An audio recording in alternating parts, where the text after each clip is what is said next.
Hi, welcome to the Louie File. Today I want to share something with you that kind of struck me based on Isaiah 14. In Isaiah 14 verse 13 and 14, right in there, we can read where most believe that it's talking about Lucifer or Satan, where he says that he would exalt himself above the Most High, that he was going to make himself like the Most High. Now think about this. If that's the enemy's plan, is to be God and to be God of the real God, then how would he do this? Well, in the book of Genesis, we're told that God created man in his image and his likeness and gave him dominion over the whole earth. Well, so if I was the enemy, what would I do? Well, I would trick mankind into getting into cahoots or in union with me. Because if I can't really take out or defeat God himself, the next best thing is to rule or control his highest bit of creation, which is man, right? So I would sneak myself into mankind and rule from within him, but of course I couldn't let him know that I was inside of him, stomping around and manipulating him. So I would have to hide. I would have to find my way inside of man and sort of pretend like I'm not there and whisper into the man's ear, do this, don't do that, you're your own boss, it's your life, don't let anybody tell you what to do, you can handle this, you can take this. You know, when it comes to addiction, we all think, well, it won't happen to me. It happened to millions of others, but it won't happen to me. So we're quite deceived.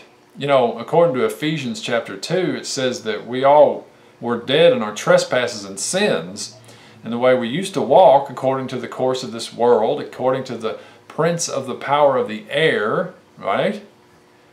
Of the spirit who now works in the sons of disobedience. And we were all that way.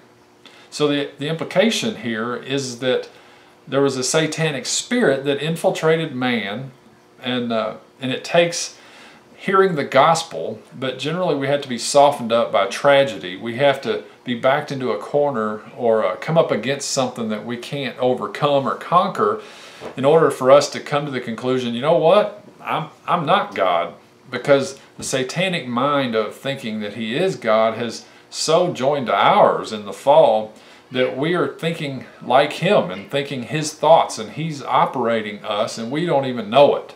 You know, in Romans 6 it says that to stop presenting the members of our body as instruments of unrighteousness, right? But rather present them as to God for righteousness. So we are being used or manipulated by the enemy until we come to see it, and generally a good shaking is what it takes for us to get rattled enough to cry out to God. And when we do, he reveals himself to us, we see ourselves as we really are, and then we are willing to let him in.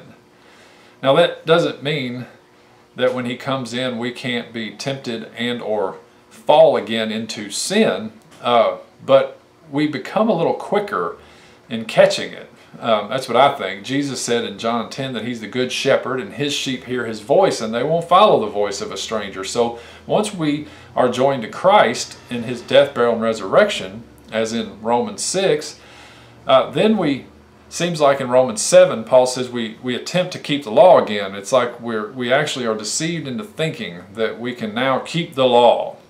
So we have another crack up a lot of times in those attempts to keep the law in our own fleshly effort, until we go just like Paul, we say, oh wretched man, who I am, who will deliver me from this body of this death? And then he goes, oh yeah, it's Jesus Christ. So then in Romans 8 he says, therefore there's now no condemnation for those of us that are in Christ, who walk, we don't walk after the flesh, we walk after the Spirit. And we come into who we are, and we recognize that Christ in us, joined to us, spirit to spirit, is who we really are and who we were designed to be all along.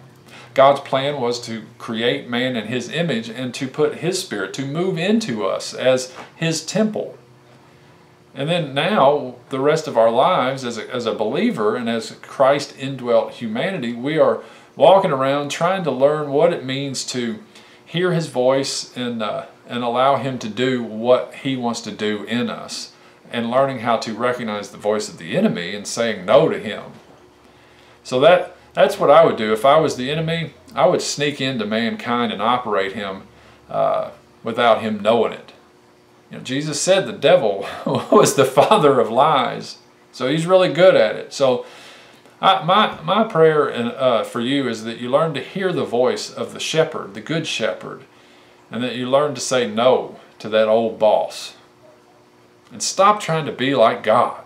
Just let him be in you who he is. So that's all for now. I'll see you again sometime soon.